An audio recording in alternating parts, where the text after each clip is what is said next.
चोमू में बढ़ती भूमाफिया की गतिविधियों और ध्यान आकर्षित करती हुई पर्याप्त है, उस पर ध्यान आकर्षण करना चाहूंगी। माननीय मंत्री जी।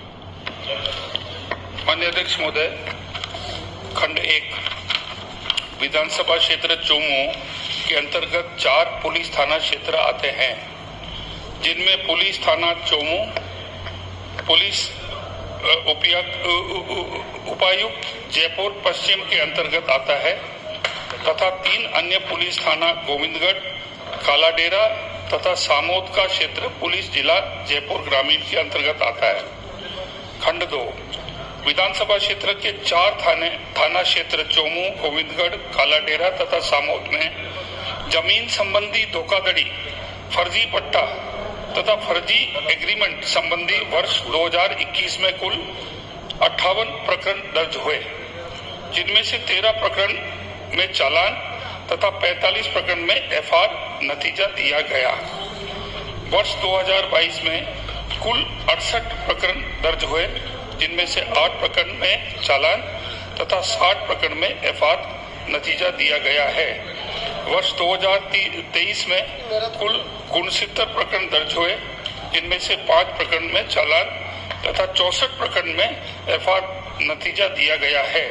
खंड 3 विधानसभा क्षेत्र के सभी 4 थाना क्षेत्र चोमू, गोविंदगढ़, कालाडेरा तथा सामोद में जमीनों पर जबरन कब्जा करने के लिए नहीं है। इस संबंध में किसी भूमाफिया के खिलाफ सूचना रिपोर्ट प्राप्त होने पर उनके खिलाफ नियमानुसार विधि सम्मत कार्रवाई की जाएगी। डिस्प्यूट्स ज्यादा है, लेकिन जबरन कब्जे जो हैं बिल्कुल कम है। माननीय सदस्य। माननीय अध्यक्ष महोदय, मात्र 30 किलोमीटर दूर राजधानी से चोमू एक क्रिमिनल, पॉलिटिकल और ब्यूरोक्रेटिक कॉलिजन का केंद्र बनता जा रहा है। कारण है कि जमीनों की जो कीमतें हैं वो आसमान छू रही हैं। भूमाफिया के गुंडों द्वारा कालाडेरा, गोविंदगढ़, मालेरा, जैतपुरा और चारों तरफ गरीबों की, अनुसूचित जाति और अनुसूचित जनजाति के लोगों की बेशकीमती जमीनों पर कब्जा हो रहा है। राजनीतिक संरक्षण में सेटलमेंट का दबाव बनाया जाता है, जो डिस्प्यूटेड प्रॉपर्टीज है उन पर, और बाहुबल और प्रशासनिक बल पर उन पर अवैध कब्जा किया जाता है। मैं आपका ध्यान आकर्षित मंत्री महोदय करना चाहूंगी, कालाडेरा थाने में एफआईआर नंबर 3980 और 106/2024 पर, इसमें सुभाष मीणा नामक एक व्यक्ति को भूमाफिया के गुंडों द्वारा जानलेवा हमला किया गया और मारपीट कर सड़क पर छोड़ दिया गया। 30-40 दिन अस्पताल में इलाज चलने के बाद भी ये व्यक्ति ठीक से चल नहीं पा रहा है। फिर भी जब परिवार पर दबाव नहीं बना तो उसके माता पिता के साथ फिर से उन पर हमला किया गया और उनकी खातेदारी जमीन पर राजनीतिक संरक्षण में पुलिस की मिलीभगत से वहां तारबंदी तोड़ी गई।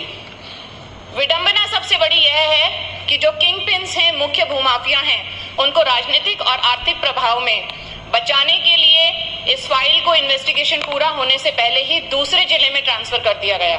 तो मेरा आपसे निवेदन है कि इसमें फेयर जांच हो, एक उच्च स्तरीय कमेटी गठित की जाए और एक अनुरोध है कि एंटी लैंड माफिया सेल का भी गठन किया जाए, क्योंकि चोमू में फिलहाल हालत ये है कि अपराधी बिल्कुल बेखौफ हैं। कुछ पुलिस कांस्टेबल्स और प्रशासनिक कर्मचारी लाइसेंसिंग एजेंट से ज्यादा फिलहाल कुछ भी नहीं है।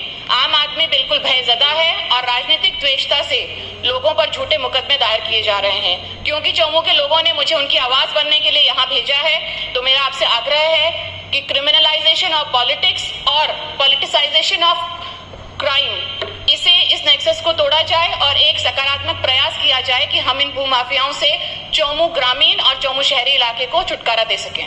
धन्यवाद।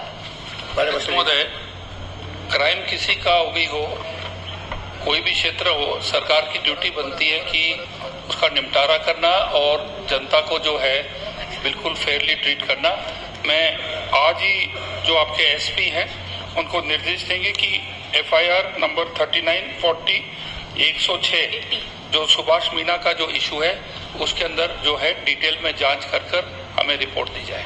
सर, एफआईआर नंबर 3980 एंड 106 आप इनको दे देना जी। तो सर, इसमें राजनीतिक संरक्षण है, ये खास हमें आपको ध्यान रखना है, क्योंकि जो लोग हैं सारी कार्रवाई को प्रभावित कर रहे हैं। उच्च अधिकारियों को भी मैंने इसके लिए उनके संज्ञान में ये बात ला दी है। धन्यवाद। पूर्ण कार्रवाई करी जाएगी और न्याय दिया जाएगा। श्री शंकर सिंह